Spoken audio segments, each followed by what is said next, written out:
Hello दीपक, कैसे हो? ठीक है सर। तो आज कुछ अपने बारे में बताइए, अपना एक्सपीरियंस और नॉलेज, थोड़ा बहुत अपनी स्टडी के बारे में। First of all, sir, myself Deepak Kumar Singh, and I have done diploma in fire and safety and BTech in mechanical. Okay. I am I am working in facility field since 2 years, okay. and now I am hello. हाँ, या I am getting you. Yes, sir. Now I am working in BPCL Noida Sector One as a as a multi-skill technician. Okay okay. तो आज मैं आपसे कुछ HVAC से related कुछ question रहेंगे जो आपसे पूछे जाएंगे। Yes, sir. एचवीएसी में सबसे पहले आता है कि हमने बोला एचवीएसी, तो सबसे पहले पूछा जाए what is the HVAC. Sir HBSC का full form heating ventilation air conditioning होता है सर। ओके। ये एक टेक्नोलॉजी है जिसके द्वारा हम किसी कमर्शियल या रेसिडेंशियल बिल्डिंग के क्वालिटी ऑफ एयर और टेम्परेचर को मेंटेन करते हैं। सर इस टेक्नोलॉजी के द्वारा हम किसी भी आउटडोर आउटडोर स्पेस को हम आउटडोर स्पेस के टेम्परेचर या क्वालिटी ऑफ एयर को मेंटेन नहीं कर सकते, हमेशा हम इंडोर स्पेस को ही मेंटेन कर सकते हैं। ओके। एचवीएसी जो सिस्टम होता है इसमें क्या क्या चीजें लगी रहती हैं, क्या क्या चीजें होती हैं HVAC system? Sir HBs system में आपको चिल्लर चिलर प्लांट हो गया, एचयू हो गया, कूलिंग कूलिंग टावर। ओके।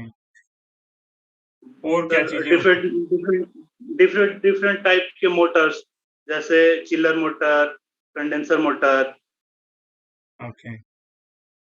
तो इसमें ट्रीटमेंट यूनिट्स वगैरह भी होते हैं, एयर ट्रीटमेंट यूनिट वगैरह भी? सर एचयू या fresh air treatment, FATU fresh air treatment unit, okay ये सब। ओके। तो चिलर क्या होता है, और थोड़ा चिलर के बारे में बताओ, उसमें कैसे वर्किंग करता है, क्या साइकिल होती है?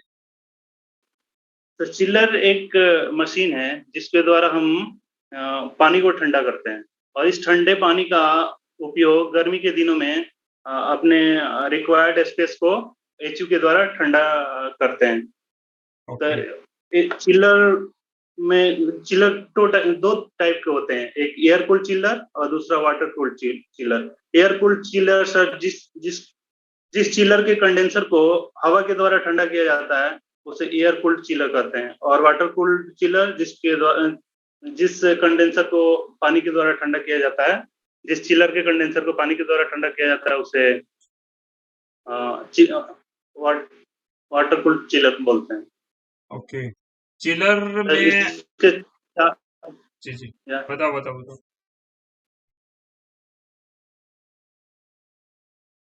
कंप्रेसर वगैरह कौन से यूज किए जाते हैं पूछिए चिलर? सर।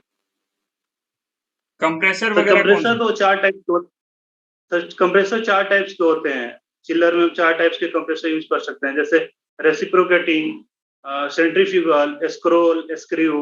ये सब मेन चार टाइप्स हैं जो कंप्रेसर में यूज किए जाते हैं, जो कंप्रेसर यूज किए जाते हैं, इस टाइप के कंप्रेसर। ओके। तो जो हमारा जो चिलर होता है उसका साइकिल कैसे कैसे होता है?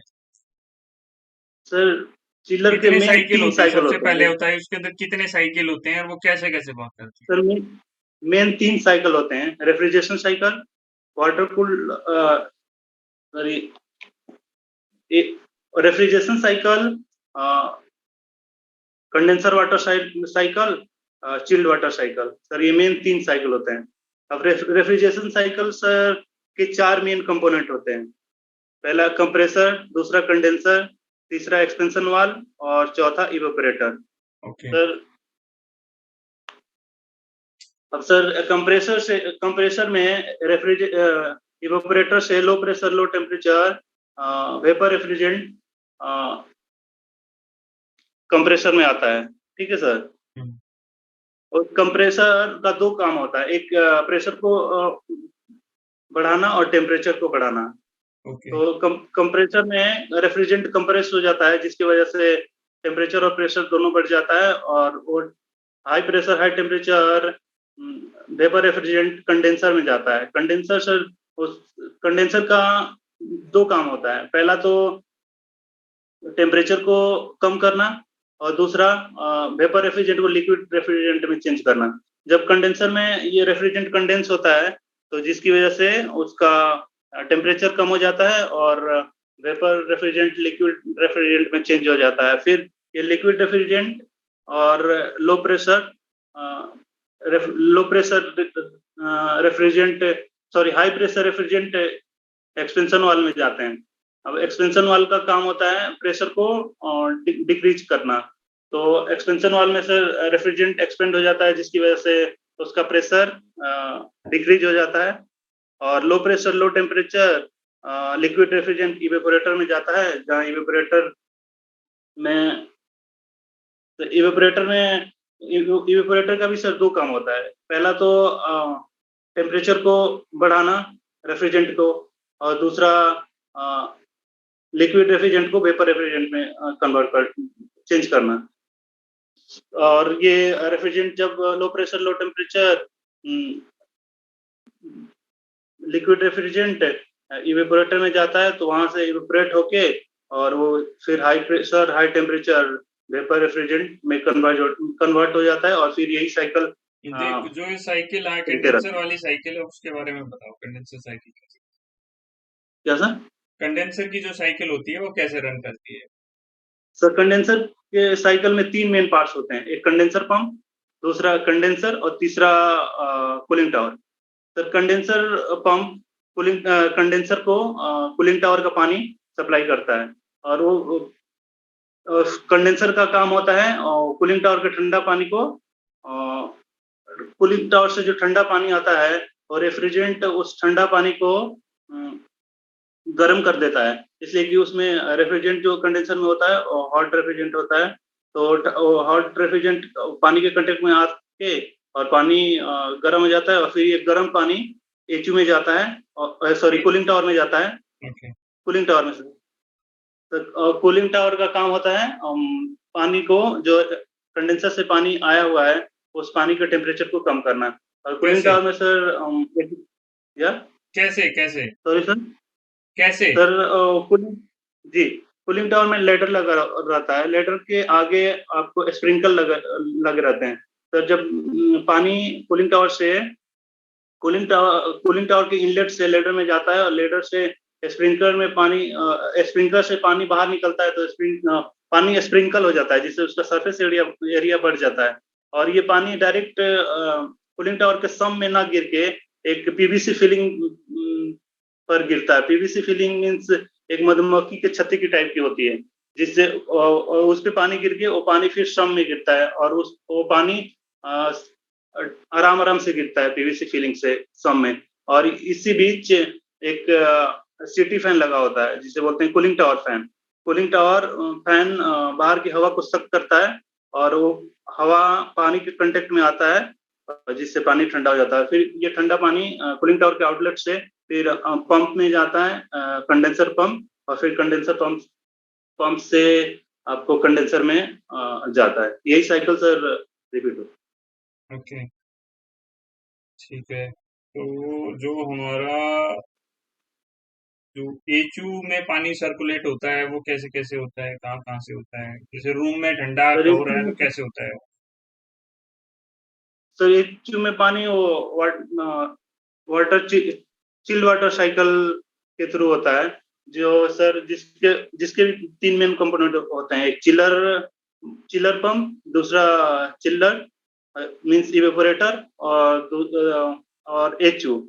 सर, चिल्लर पंप का काम होता है पानी को चिल्लर में सप्लाई करना, एचयू के पानी को, एचयू के आउटलेट को पानी को चिल्लर में सप्लाई करना। और वो पानी रेफ्रिजरेंट के कांटेक्ट में आके सर पानी ठंडा होता है, और फिर ठंडा पानी फिर एचयू में जाता है। सर, एचयू में कॉइल लगे होते हैं। एक आप कूलिंग कॉइल बोल सकते हैं, हीटिंग कॉइल और कूलिंग कॉइल दोनों ही होते हैं। एक ही कॉइल जो अपने रिक्वायरमेंट के हिसाब से काम करता है। गर्मी के दिनों में आप जब यूज करते हैं तो उसको कूलिंग कॉइल बोल सकते हैं, और जब हॉट वाटर जनरेटर में यूज करते हैं तो उसे हॉट कॉइल बोल सकते हैं। कूलिंग कॉइल में पानी रन करता है, और इसी बीच सर जो हवा एचयू ब्लोअर के द्वारा सक करके और हवा डक्ट में भेजता है, वो हवा कूलिंग कॉइल के कांटेक्ट में आके ठंडा हो जाता है, और फिर ये ठंडा हवा हमारे रिक्वायर्ड एचयू में कौन स्पेस से को। पार्ट हैं लगे रहते हैं? एचयू है, एचयू में कौन से मेन पार्ट होते हैं जो? सर मेन पार्ट, जी बताइए, जी, एचयू के पार्ट। एचयू के मेन पार्ट्स आपके ब्लोअर हो गए, दूसरा कॉइल हो गए, कूलिंग या हीटिंग कॉइल, और बेल्ट हो गए, पुल्ली और फिल्टर, सर ये सब मेन पार्ट्स हैं। जो हमारा ह्यूमिडिटी होती है, ह्यूमिडिटी कितनी होनी चाहिए? और टेम्परेचर होता है स्टैंडर्ड टेम्परेचर, ह्यूमिडिटी कितनी होनी?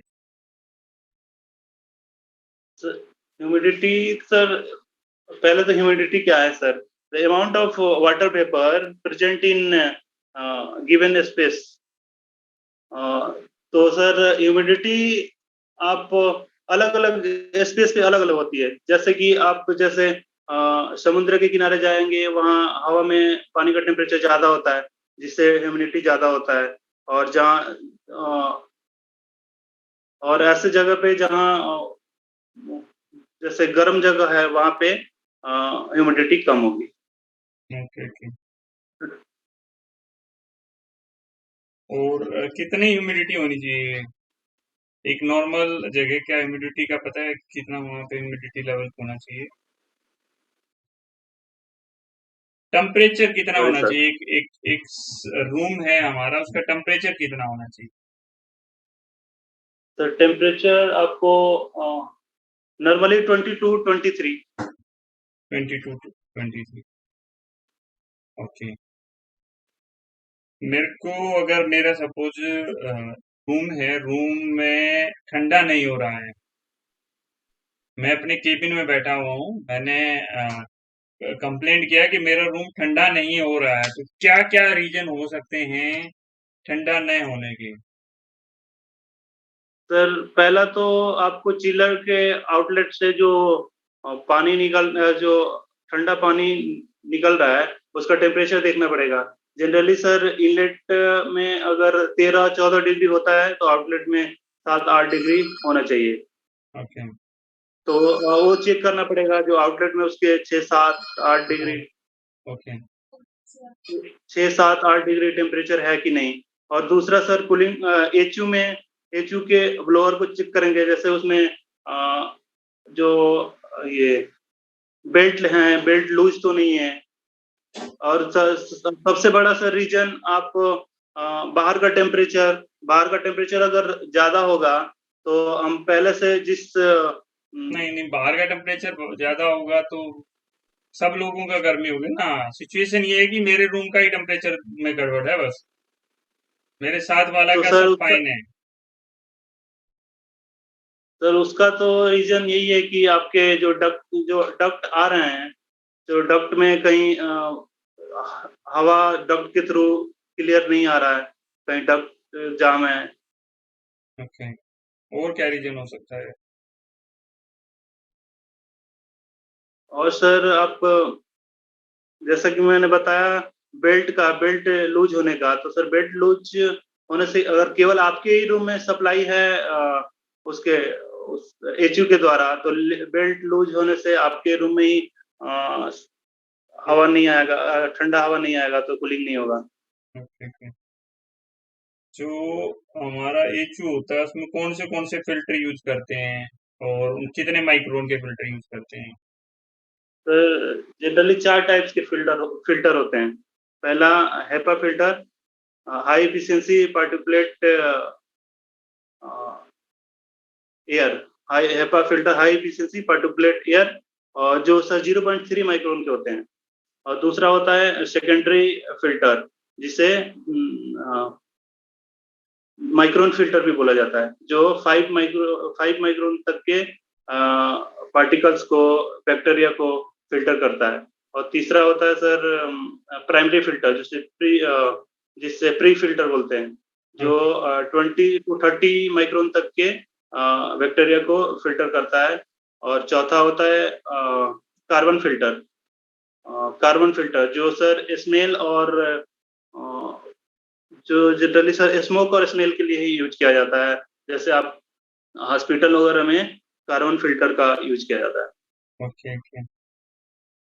और जो हमारा एचयू और एफसीयू होता है, ये क्या डिफरेंस है इन दोनों में? सर एचयू सर बड़ा है साइज़ में बड़ा होता है, एफसीयू छोटा होता है। उसका सर एचयू में का एयर सप्लाई डक्ट के थ्रू होता है और एफसीयू में कोई डक्ट नहीं होता है, वो आपके रूम के एयर कोई अ, सीएफएम है, हम रूम के एचयू का हम सीएफएम में नापते हैं, इतने सीएफएम का है। What is the CFM? CFM cubic feet पर मीटर। ओके। कितने सीएफएम एक टन के बराबर होता है?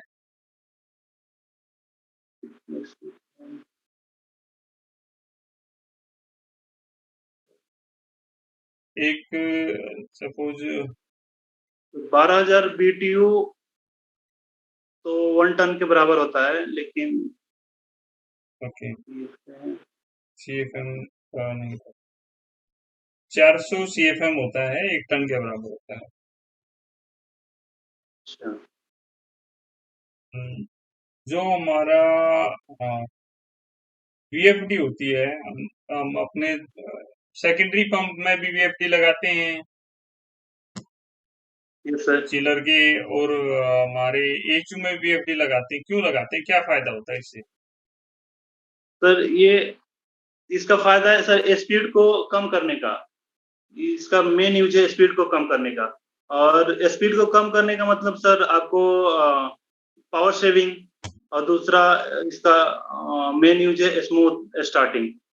हम्म, सर इससे आपके मोटर के लाइफ ज़्यादा दिन तक रहता है। रिक्वायरमेंट के हिसाब से सर इसमें मोटर की स्पीड कम बेस होती रहती है। तो इसमें स्पीड फ्रीक्वेंसी के द्वारा कम किया जाता है। जनरली मोटर की फ्रीक्वेंसी 50 हर्ट्ज होती है, जिस फ्रीक्वेंसी को हम 40-45 करके उस मोटर की स्पीड को कम कर सकते हैं।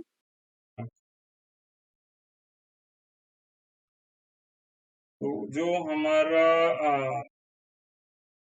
चिलर होता है, जी। उसमें सेफ्टी के बारे में बताओ। उसमें क्या कुछ सेफ्टी होती है, क्या कुछ पैरामीटर होते हैं जो हमें मेनली वॉच करने चाहिए, हम लोग बुक में डालते हैं, या जो भी, क्या क्या क्या पैरामीटर हैं?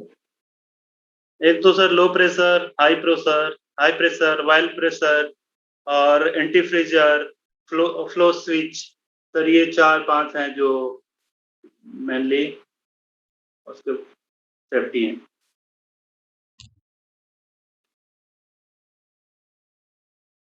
चिलर में जो सेकेंडरी पंप यूज करते हैं, क्यों यूज करते हैं?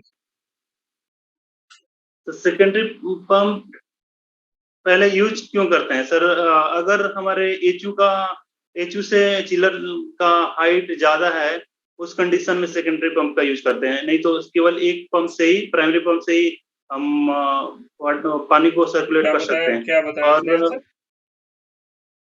क्या सर? क्या आंसर बताया, दोबारा बताएंगे? सर अगर एचयू प्लांट से, चिलर प्लांट से एचयू का हाइट ज़्यादा है, तो उस कंडीशन में हम सेकेंडरी पंप का यूज करते हैं। तो कितना नहीं ज्यादा तो होगा, जनरली मतलब कैसे पता लगेगा हमें कि ज्यादा है कम है, कैसे, मतलब कितना? 2 फीट, 3 फीट, 10 फीट, 50 फीट, कितना, मतलब ज्यादा कम, क्या से आइडिया कैसे लगेगा?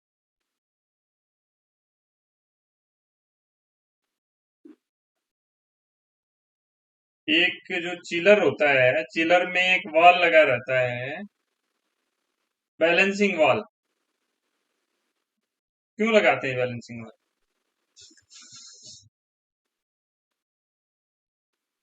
बैलेंसिंग वाल सर वाटर को बैलेंस करने के लिए, जैसे आउटलेट या इनलेट पे, जैसे कंडेंसर के इनलेट पे लगा है बैलेंसिंग वाल, तो उससे सर कंडेंसर कंडेंसर में जो पानी आ रहा है उसको कम करने के लिए जनरल लगाते हैं। ओके। तो एक जीपीएम क्या होता है? जीपीएम? जीपीएम गैलन पर मिनट सर। क्यों कहाँ यूज करते हैं जीपीएम वगैरह जैसे?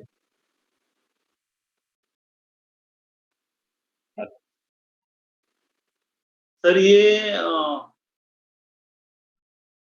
पानी की क्वांटिटी को मेजर करने के लिए आई थिंक करते हैं। ओके। Not sure sir. जो बटरफ्लाई वाल होता है वो एक लाइन में लगा रहता है, दोनों में लगा रहता है? Sir gun. दोनों में यूज कर सकते हैं। और जो हमारा स्टेनर होता है वो क्या sir? Inline strainer strainer strainer जी का जी उपयोग क्यों स्टेनर। करते हैं, और उसको कौन सी लाइन में, इनलेट में लगाते हैं या आउटलेट में लगाते हैं? सर स्टेनर का उपयोग हम सर इनलेट में करते हैं। क्यों करते हैं? सर जैसे एचयू का सॉरी कूलिंग टावर का स्टेनर है, तो कूलिंग टावर में जैसे पानी आया मेकअप टैंक से, ठीक है, और वो पानी गंदा है, ठीक है, तो वो पानी सर जाएगा अगर कंडेंसर पंप के थ्रू कंडेंसर में गंदा पानी, तो फिर वो कंडेंसर के कॉइल वगैरह को खराब कर सकता है, जिसकी वजह से हम उसको इनलेट में ही वो लगा कितने देते दिन में हैं साफ जिससे करना चाहिए स्टेनर। इसको? कितने दिन में साफ कर लेना चाहिए?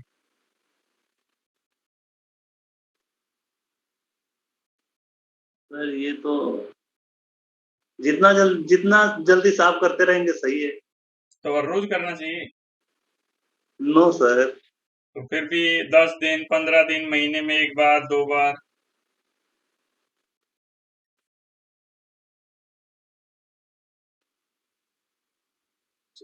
जो हमारा सिस्टम होता है, एचयू होता है, उसको ऑटोमेशन में करते हैं, तो उसमें क्या क्या चीजें यूज होती हैं ऑटोमेशन करने के लिए? मैं एक मेरे चिलर को या मेरे एचयू को ऑटोमेशन में करना है या बीएमएस के थ्रू ऑपरेट करना है, उसमें क्या क्या चीजें उपयोग में लाई जाती हैं?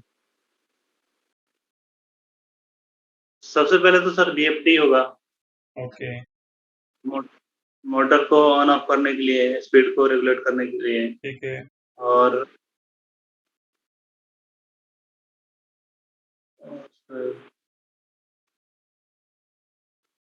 मोटराइज वाल्व क्यों यूज करते हैं?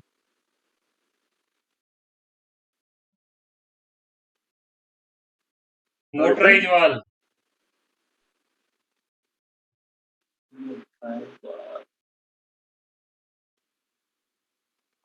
तो